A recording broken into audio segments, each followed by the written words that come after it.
Hello everyone, welcome back in the class of समिटी physics. आज जो अपन टॉपिक पढ़ने वाले हैं वो बहुत ही इंटरेस्टिंग टॉपिक होगा, जिसका नाम है क्लासिफिकेशन ऑफ न्यूक्लियर रिएक्टर। देखिए ये टॉपिक हमने लास्ट वीडियो में क्या कर दिया था, स्टार्ट कर दिया था, ठीक है। बट आज अपन जितने भी न्यूक्लियर रिएक्टर है, सारे तो नहीं बट जितना अपन कर पाएंगे उनको अपन क्या करेंगे, डिटेल से स्टडी करेंगे और आपको बहुत अच्छी जानकारी मिलेगी कि सबसे पहले कौन सा रिएक्टर आया, कब आया, उसका नाम क्या था, काम वो क्या करता है, ठीक है। उसमें जो रिएक्टर रहता है उसमें जो न्यूट्रॉन का वेलोसिटी रहता है या उसकी एनर्जी रहता है वो कितना रहता है, और जल बॉयलर रिएक्टर क्या होता है, ठीक है। अनुसंधान में जो रिएक्टर यूज़ होते हैं वो काम कैसे करते हैं, ठीक है। तो बहुत सी इंटरेस्टिंग बातें होने वाली है। तो आइए अपन वीडियो को क्या करते हैं, स्टार्ट करते हैं। तो देखिए, क्लासिफिकेशन ऑफ न्यूक्लियर रिएक्टर से पहले तो हमने पढ़ लिया, आपको पता है कि न्यूक्लियर रिएक्टर डेफिनेशन बहुत अच्छे से डायग्राम वगैरह भी हमने समझा था, और एक वीडियो में इसकी क्या समझी थी, वर्किंग। तो पहले स्टूडेंट यदि आपने न्यूक्लियर रिएक्टर को नहीं समझा तो एक बार ही प्लीज़ आप प्रीवियस वीडियो देखिए, आपको उस वहाँ पर अच्छे से न्यूक्लियर रिएक्टर समझ में आ जाएगा। फिर अपन जब आप ये वीडियो देखोगे तो आपको और हेल्पफुल होगा, ठीक है। तो आइए अपन वीडियो की क्या करते हैं, स्टार्ट करते हैं। देखिए, न्यूक्लियर रिएक्टर वैसे तो बहुत प्रकार के हैं, आज अपन कंप्लीट तो पढ़ नहीं पाएंगे क्योंकि वीडियो बहुत लेंथी हो जाएगा, इसलिए अपन इसको सेपरेट करके पढ़ेंगे। आज आधे पढ़ेंगे या आधे कल पढ़ेंगे, या 2 या 3 वीडियो बने तो भी कोई बात नहीं है, ठीक है। तो आइए सबसे पहला जो अपन पढ़ेंगे वो पढ़ेंगे, जो हमने इसको क्लासिफाइड किया था। तो सबसे पहले हमने किया था नाभिकीय ईंधन तथा मंदक रिएक्टर, अर्थात नाभिक में ईंधन जो मंदक लगता है उसके आधार पर न्यूक्लियर रिएक्टर कितने प्रकार के हो सकते हैं। तो हमने इसको क्लासिफाइड किया था कल 2 प्रकार से, एक तो क्या समांगी और दूसरा विसमांगी। समांगी नाभिक ईंधन मंदक रिएक्टर क्या होता है, ऐसा ईंधन जिसमें ईंधक तथा मंदक का जो मिश्रण है, जो घोल है, वो क्या हो, समांगी हो। समांगी का मतलब एक समान रूप से क्या हो, घोल हो, हर दिशा में उसके गुण क्या हो, समान हो। तो ये जो मिश्रण कहलाता है वो क्या कहलाता है, समांगी घोल कहलाता है। और इस घोल से जो रिएक्टर बनता है वो रिएक्टर क्या कहलाएगा, समांगी नाभिकीय ईंधन तथा मंदक रिएक्टर, ठीक है। उसके बाद अपन पढ़ रहे हैं विषमांगी। अब विषमांगी में होता क्या है, देखिए, विषमांगी की में खोखली के लिया जाती है, स्टिक ली जाती है। फॉर एग्जांपल यदि मैं मार्कर की बात करूं तो मार्कर अंदर से क्या होता है, खोखला होता है। यदि अपन इसकी स्टिक को क्या कर दें, निकाल दें, ठीक है। तो अभी मान लीजिए खोखला बेलन हो गया, इसमें अपन क्या भर देंगे, इसमें अपन भर देंगे क्या, ईंधन भर देंगे, ठीक है। जो भी, जैसे मान लीजिए कि यूरेनियम की छड़ है, ठीक है, तो ये यूरेनियम की छड़ खोखले क्या आ गई, बेलन में आ गई।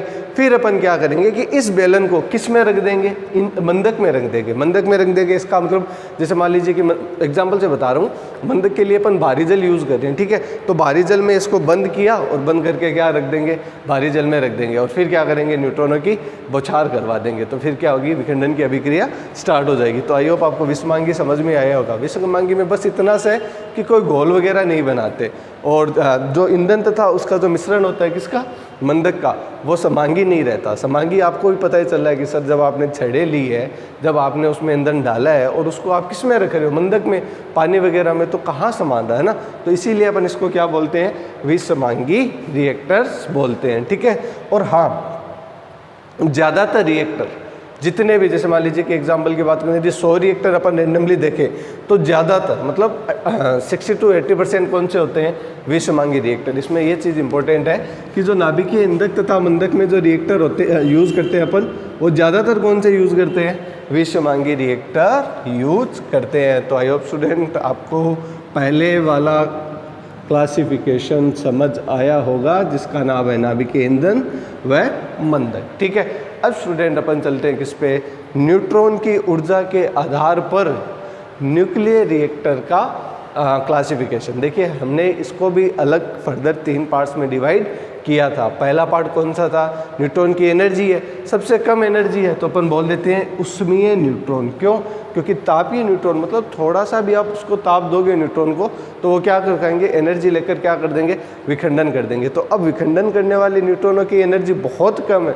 तो उनको ही तो अपन थर्मल न्यूट्रॉन बोलते हैं। इनको अपन क्या बोलते हैं, थर्मल न्यूट्रॉन। तो विखंडन के जो न्यून ऊर्जा वाले न्यूट्रॉन से करवाते हैं। यहाँ पे जो विखंडन रहता है वो किससे होता है, न्यूट्रॉन से। और कौन से न्यूट्रॉन से, जिनकी एनर्जी क्या हो, न्यून हो, मतलब नॉर्मल एनर्जी पे क्या करवा देते हैं, इनका विखंडन करवा देते हैं। फिर मध्यम। अब मध्यम में मतलब है तो न्यूट्रॉन ही, पर न्यूट्रॉन की जो एनर्जी रहेगी वो वेरी करेगी, कहाँ से कहाँ तक करेगी, 1 किलोवाट से 10 किलोवाट तक, ठीक है। और यहाँ पे एनर्जी कितनी है, पॉइंट ये एग्जैक्ट वैल्यू है 0.025 इलेक्ट्रॉन वोल्ट। यहाँ पे जो एनर्जी यूज की जाती है न्यूट्रॉन्स के लिए ये कितनी रहती है 0.025 इलेक्ट्रॉन वोल्ट। तो ये जो रिएक्टर्स होते हैं वो क्या कहलाते हैं, उसमें रिएक्टर्स कहलाते हैं। फिर मध्यम, तो मध्यम के लिए जो एनर्जी यूज़ करते हैं वो करते हैं अपन 1 किलोवाट से 10 किलोवाट के बीच। उसके बाद यदि त्रियुगामी की बात करें तो त्रियुगामी न्यूट्रॉन में जो न्यूट्रॉन्स की एनर्जी रहती है वो रहती है 10 किलोवाट से ज़्यादा। मतलब जो न्यूट्रॉन्स इंसिडेंट हो गए किसमें, यूरेनियम पे, तो जो एनर्जी लेके आएंगे वो कितनी लेके आएंगे, वो लेके आएंगे 10 किलोवाट से ज़्यादा। तो हमने सेकेंड कंप्लीट किया न्यूट्रॉन की एनर्जी के आधार पर। ठीक है स्टूडेंट, ये दोनों मतलब पहला नाभिक तथा ईंधन, नाभिकीय ईंधन तथा मंदक के आधार पर, सेकेंड वन था न्यूट्रॉन की एनर्जी के आधार पर, थर्ड वन स्टूडेंट है अनुसंधान के आधार पर। अनुसंधान का मतलब ये हो गया कि अब जो रिएक्टर जो अपन बनाने वाले हैं तो वो एक कोई इंडस्ट्रियल पर्पज़ नहीं होगा कि उससे अपन बिजनेस नहीं करने वाले, उससे अपन क्या करने वाले हैं, कुछ रिसर्च करने वाले हैं, कुछ नई नई चीज़ें डेवलप करने वाले हैं, कुछ नए नए कॉन्सेप्ट बनाने वाले हैं, कुछ अभिक्रियाएं जिनमें आपको अल्फा पार्टिकल चाहिए, न्यूट्रॉन चाहिए या गामा किरण चाहिए, जो भी आपको चाहिए, तो उनके अब एक प्रकार का अनुसंधान ही हो गया ना। तो वो जो रिएक्टर सारे यूज़ होते हैं वो क्या कहलाते हैं, अनुसंधान रिएक्टर। पहले अपन केवल अनुसंधान रिएक्टर की क्या पढ़ेंगे, खास बात पढ़ेंगे। ठीक है, फिर उसके बाद अपन अलग अलग जो सेपरेशन किया था ना कल, ग्रेफाइट मंदिर वाला या जल बॉयलर रिएक्टर वाला, हल्का जल, भारी जल, ये सारे प्रीवियस वीडियो में क्लासिफाइड किए थे, सबको अपन सेपरेट करके अच्छे से पढ़ेंगे। ठीक है, तो सबसे पहले केवल और केवल अपन बात करेंगे किसकी, अनुसंधान रिएक्टर की। तो अनुसंधान रिएक्टर की अपन बात करें तो अनुसंधान रिएक्टर्स की खास बात क्या होती है कि इनसे अभिक्रिया के लिए आवश्यक समस्थानिक तथा न्यूट्रॉन्स बनाए जाते हैं। अभी हमने बोला कि जैसे मान लीजिए कि आपको न्यूट्रॉन्स रिक्वायर्ड है या आइसोटॉप्स या आइसोमर रिक्वायर्ड है, तो ये बनाए जाते हैं, प्रोडक्शन होता है इनका। ठीक है, अब बट फ़ायदा क्या है, फ़ायदा इनका अपन इंडस्ट्रियल यूज़ में नहीं लेते, अपन इनका रिसर्च के रूप में क्या लेंगे, यूज़ करेंगे। ठीक है, बहुत कम ऊर्जा उत्पन्न होती है। मतलब अनुसंधान रिएक्टर है ना, अब वो है तो नहीं कि उनको तो बिजली तो बनाना नहीं, पावर तो बनाना नहीं, इसलिए उनसे जो एनर्जी भी निकलती है वो क्या होती है, बहुत कम होती है। बिकॉज इनका जो अपन यूज़ करते हैं ना, तो जैसे मान लीजिए कि इनकी क्षमता 500 मेगावाट है, तो इनको अपन यूज़ किस पे करेंगे, 50 मेगावाट, 60 मेगावाट, तो इनसे एनर्जी कमी मिलने वाली है ना। तो अब एनर्जी कम मिलने वाली है, इसका मतलब अभिक्रिया बहुत स्लो करवाओगे तो आपको क्या चाहिएगा, शीतलक चाहिएगा, तभी तो कम होगी ना, वरना क्या हो जाएगी, त्रियुगामी हो जाएगी।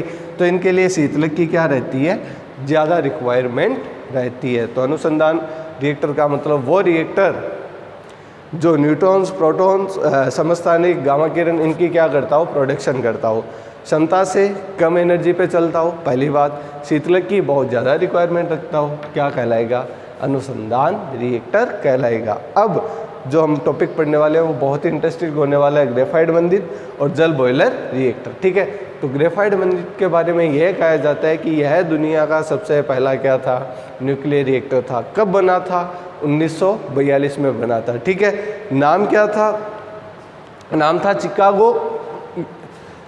चिकागो पाइल फर्स्ट, इसको अपन सीपी पाइल फर्स्ट भी बोलते हैं। देखिए स्टूडेंट, ये आपको दिखाई तो दे रहे हैं ना, एक बार रुकिए थोड़ा सा, हाँ अब ठीक है, चलिए देखिए ग्रेफाइट मंदिर, तो सबसे पहला रिएक्टर, इसको किस चीज़ का टैग मिला हुआ है, इसको सबसे पहले रिएक्टर होने का क्या मिला हुआ है, टैग मिला हुआ है। अब इसको मंदक के रूप में जो यूज किया जाता है उसमें ग्रेफाइट यूज किया जाता है, इन सेंस कि जब न्यूट्रॉन्स यूरेनियम के बीच ग्रेफाइट की क्या लगा देते हैं, छड़ें लगा देते हैं, तो ग्रेफाइट की छड़ें न्यूट्रॉन को क्या कर लेती है, ऑब्जर्व कर लेती है। तो जो मंदक का यूज़ करते हैं किसमें, सबसे पहले रिएक्टर में, तो किसका किया गया था, ग्रेफाइट छड़ों का क्या किया गया था, यूज किया गया था। इसको चिकागो पाइल फर्स्ट या सीपी पाइल फर्स्ट भी बोलते हैं। ये बना कब था, ये बना था 1942 में। बट इसकी सबसे इम्पोर्टेंट खास बात क्या थी कि इसमें कोई भी शीतलक का यूज़ नहीं किया था। पहला रिएक्टर जो बना था, मस्त है, सब पढ़ने में आपको मज़ा आएगा कि पहला जो रिएक्टर बना था उसमें कोई भी कूलिंग लिक्विड या कूलिंग सबसेट यूज़ नहीं किया था, कोई भी शीतलक यूज़ नहीं किया था। फिर ये क्या था, ग्रेफाइट मंदित अनुसंधान के लिए चल रहा है हमारा, है ना। तो ग्रेफाइट मंदित न्यूक्लियर रिएक्टर। उसके बाद अपन पढ़ते हैं जल बॉयलर रिएक्टर। अब इसमें क्या बनाते हैं, मिश्रण बनाते हैं। क्या बनाते हैं, घोल बनाते हैं। किसका, साधारण जल तथा यूरेनियम लवण का। लेकिन कौन सा घोल, समांगी घोल। ये मैं लिख नहीं पाया। जो घोल बनाते हैं वो कौन सा होता है, होमोजीनियस होता है, अर्थात कौन सा, समांगी घोल। किसका स्टूडेंट, यहाँ पे साधारण जल प्लस समृद्ध यूरेनियम। समृद्ध यूरेनियम का मतलब जो अच्छे से पाया जाता हो, ठीक है। तो इसका क्या बनाते हैं अपन, जो मिक्सचर बनाते हैं, बट वो मिक्सचर कौन सा होता है, होमोजीनियस होता है, अर्थात क्या होता है, समांगी मिश्रण होता है, ठीक है। अब जो अपन साधारण जो जल यूज लेते हैं ना, उसकी खास बात क्या होती है कि यही मंदक का भी क्या करता है, काम करता है। भी साधारण जल और यूरेनियम का जो घोल बना रहे हो तो जल खुद ही क्या कर जाएगा, मंदक का काम कर जाएगा, ठीक है। अब देखिए 1944 में लॉस एलमोस में बना था। ये कहाँ पे बना था, सबसे पहले लॉस एलमोस में बना था। लेकिन कब, 1944 में। सबसे पहला रिएक्टर कब आया था, 1942 में।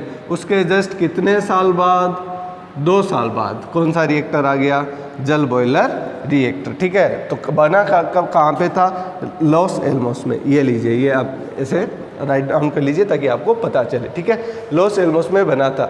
अब ये यूज क्या है, इसमें क्या करते हैं कि गामा किरण और न्यूट्रॉन का क्या होता था, प्रोडक्शन होता था। किसका, गामा किरण तथा न्यूट्रॉन्स। अब पहले क्या करता है, मतलब जब इस रिएक्टर से अपन विखंडन करवाते हैं तो विखंडन से अपन को जो रेडिएशन मिलता है वो रेडिएशन गामा रेज के रूप में होता है। और किसके रूप में होता है, न्यूट्रॉन्स के रूप में। तो न्यूट्रॉन्स और न्यूट्रॉन्स तथा इनको गामा रे को क्या कर लिया जाता है, स्टोर कर लिया जाता है। इसकी बनावट और इसकी स्ट्रक्चर बहुत क्या थी, सरल थी। पर इसका जो यूज़ था वो क्या था, सीमित यूज़ था। इसको अपन हर जगह यूज़ नहीं कर सकते थे, बहुत लिमिटेड क्या था इसका यूज़ था। बस गामा किरण और न्यूट्रॉन्स का क्या करता है, ये प्रोडक्शन करता है। तो स्टूडेंट अभी भी हमारा अनुसंधान रिएक्टर कंप्लीट नहीं हुआ है। बहुत सारे अनुसंधान के लिए जो रिएक्टर है वो आने बाकी है।